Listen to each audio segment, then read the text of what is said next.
खुशखबरी के साथ मिठाई मिठाई देने का भी रिवाज है तुम लोगों में या नहीं? आपकी शुगर बढ़ी रहती है, अगर आप मीठा खाएंगी ना तो आपकी तबीयत और खराब हो जाएगी। अरे ये पहले ही मेरी अम्मा बनी हुई है, अब तू इसकी सीट मत संभाल। चल जा, जाके नुक्कड़ से मेरे लिए रसगुल्ले लेकर आ, बड़ा दिल चाह रहा है मेरा मिठाई खाने का।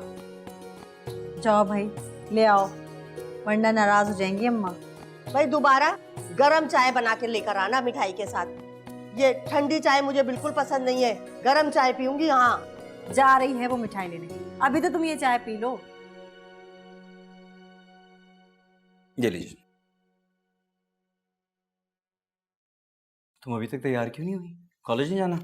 जल्दी से तैयार हो जाओ, मैं वापस जाते हुए छोड़ दूंगा तुम्हें। ये कहीं नहीं जा रही, तुम जाओ। लेकिन क्यों नहीं जाएगी? उसके एग्जाम्स होने वाले हैं। मैंने कल ही बात क्लियर कर दी थी ना